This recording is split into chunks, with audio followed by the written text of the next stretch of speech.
2024 का लोकसभा चुनाव बिल्कुल हमारे नजदीक आ चुका है दोस्तों। तो ऐसे में सवाल बनता है कि हम जिसको वोट कर रहे हैं, हमारे वोट करने का मकसद क्या हो सकता है, हमारे वोट करने का रीजन क्या हो सकता है। अगर हम जिसको चुन रहे हैं, चाहे किसी भी पार्टी को हम चुन रहे हैं, किसी भी नेता को अगर हम चुन रहे हैं, तो उस नेता को चुनने का हमारा मकसद क्या हो सकता है, हमारे माइंडसेट में क्या आता है दोस्तों। हम अपने देश की सेवा के लिए वोट कर रहे हैं, अपने देश को आगे बढ़ाने के लिए वोट कर रहे हैं, या फिर धर्म और जाति के नाम पे वोट कर रहे हैं दोस्तों।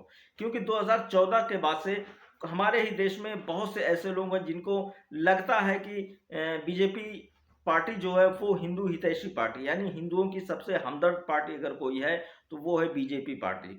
आज मैं आप लोगों को ऐसे लोगों से सवाल करूंगा कि अगर आपको ऐसा लगता है कि बीजेपी पार्टी हिंदुओं की हितैषी पार्टी है, ये बहुत अच्छी पार्टी है, तो अगर आप बीजेपी को वोट करते हैं तो कमल के सामने जो लाइट जलेगी, देखने में तो वो ग्रीन लाइट है, लेकिन अगर सच में अगर देखा जाए तो वो आपकी माताओं और बहनों की इज्जत के लिए रेड लाइट है। क्योंकि बीजेपी का वो बटन दबाने से पहले एक बार आप लोग मणिपुर की वो घटना जरूर याद कर लेना, जिसमें कुछ महिलाओं को बिल्कुल नग्न अवस्था में सड़कों पे घुमाया जाता है, परेड करवाया जाता है, उसके बाद उनके साथ सामूहिक दुष्कर्म करके उनको मार दिया जाता है। ये किसके राज में हुआ? ये बीजेपी शासित राज मणिपुर में हुआ है। उसके बाद अगर आप लोगों को लगता है कि बीजेपी पार्टी अच्छा काम कर रही है, तो बीजेपी पार्टी के सामने कमल का बटन दबाने से पहले एक बार हाथरस की वो घटना आप लोग याद कर लेना, जहां पे एक लड़की को रात के अंधेरे में उसकी लाश का अंतिम संस्कार कर दिया जाता है दोस्तों।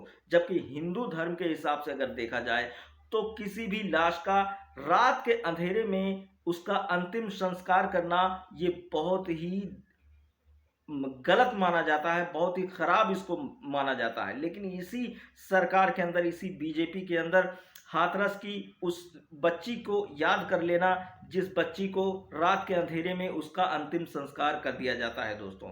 ऐसे ही बहुत सारी घटनाएं हमारे सामने आई हैं। और उसी के साथ साथ मैं आप लोगों को एक चीज और बताना चाहूंगा कि ईवीएम के साथ किस तरीके से खिलवाड़ किया जा रहा है, किस तरीके से ईवीएम के साथ छेड़छाड़ की जा रही है। एक बार आप लोग ये वीडियो देखिए।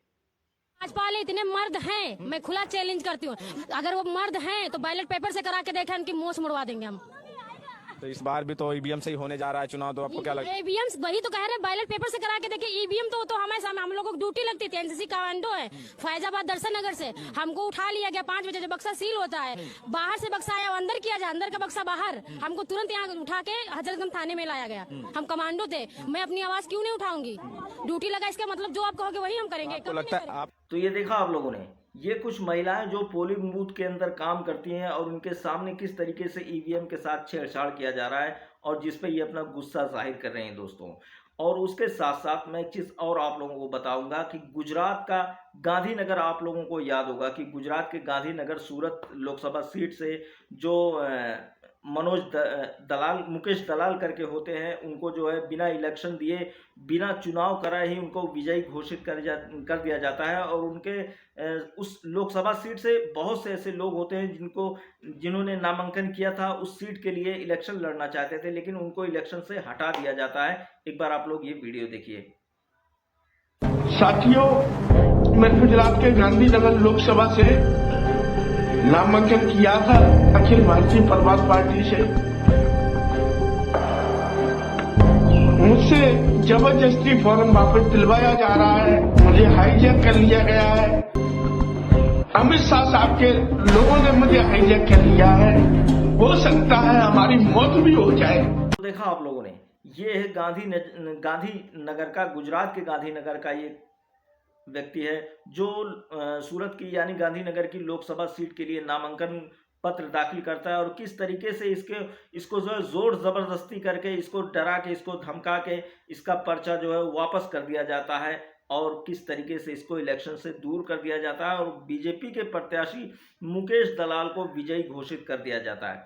चुनाव आयोग ने अपने चुनाव होने से पहले चुनाव आयोग ने एक आदेश दिया था कि आप चुनावी प्रचार में हेट स्पीच नहीं कर सकते, कोई ऐसा बात काम नहीं कर सकते जो कानून का उल्लंघन करता हो। चुनाव आयोग ने ये बहुत सख्त हिदायत दी थी, लेकिन अब सवाल यहाँ ये उठता है दोस्तों कि क्या चुनाव आयोग की जो हिदायत थी वो सिर्फ विपक्षी पार्टियों के लिए थी या फिर बीजेपी के लिए भी थी?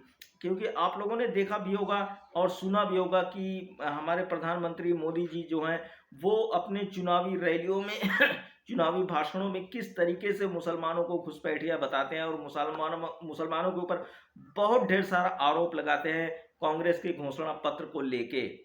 अब सवाल यहाँ पे ये उठता है दोस्तों कि अगर आप वोट करते हो तो क्या सोच के वोट करते हो? क्या आपके लिए देश और अपने बच्चे के भविष्य से ज्यादा कीमती बीजेपी पार्टी है? क्या आपको अभी भी ऐसा लगता है कि हिंदुओं की हितैषी और हिंदुओं की सबसे बड़ी हमदर्द पार्टी अगर कोई है तो बीजेपी है?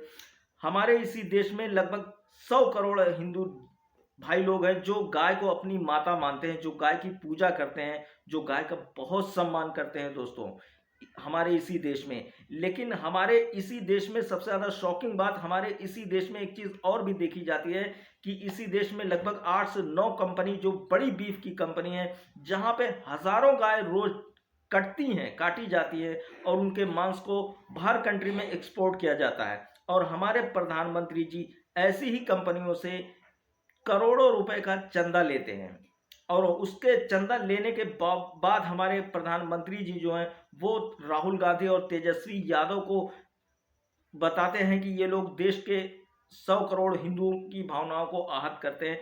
अब आप लोग सोच के देखिए कि हिंदुओं की भावनाओं को आहत करने का काम किसका है दोस्तों? जिस गाय को 100 करोड़ हिंदू अपनी माता मानते हैं, आखिर उन्हीं गाय के मांस के पैसे को हमारे प्रधानमंत्री जी कैसे ले सकते हैं? क्या हिंदुओं की भावनाओं को इससे ज्यादा आहत कोई और कर सकता है? तो आप अगर वोट करिए तो धर्म और जाति के नाम पे बिल्कुल भी वोट मत करिए। अपने देश के नाम पे वोट करिए, अपने बच्चों के भविष्य के नाम पे वोट करिए। आप ये सोच के वोट करिए कि आप इस पार्टी को वोट करिए, ऐसी पार्टी चुनिए कि जिसके वोट करने के बाद, जिसको सत्ता में आने के बाद ऐसी मजबूत पार्टी हो कि आपको 4 किलो 5 किलो राशन के लिए लाइन में लगना ना पड़े। आप जब भी लाइन में लगो तो आपके बच्चे जब लाइन में लगें तो नौकरी के इंटरव्यू के लिए लाइन में लगें, ना कि 5 किलो राशन के लिए लाइन लगें। तो आप लोग मेहरबानी करके अपने देश के बारे में सोच के, देश हित के बारे में सोच के अच्छी पार्टी चुनिए, अच्छी सरकार को चुनिए। और जहां तक लास्ट में मैं एक चीज और कहना चाहूंगा आप लोगों से कि किसी को चुनने से पहले, अगर हम फॉर एग्जाम्पल के तौर पे मैं बता रहा हूं आपको कि अगर हम अपने घर का छोटा सा रूम अगर किसी को देते हैं तो उसके लिए उसका बहुत सारा बायोडाटा निकालते हैं, उसकी छानबीन करते हैं, वो आदमी क्या करता है, कैसा है, उसके ऊपर कोई क्रिमिनल केस तो नहीं है, उसका बैकग्राउंड कैसा है, बहुत सारी छानबीन करते हैं। लेकिन वहीं अगर इलेक्शन की बात आती है, वोट की बात आती है, तो कोई भी नेता हमारे सामने आता है और हमसे 2-4 अच्छी बातें करता है, हम उसके बहकावे में आ जाते हैं और उसके बहकावे में आने के बाद हम अपना पूरा देश उसको सौंप देते हैं और फिर उस देश को वो नेता पूरी तरीके से उसकी बैंड बजा के रख देता है। तो क्या अब मैं आप लोगों से सवाल करता हूं, क्या आपके हमारे देश से या आपके बच्चे के भविष्य से ज्यादा कीमती धर्म और जाति के नाम पे वोट करना है? तो ये फैसला आप खुद करिए, ये तय करना आप लोगों का काम है।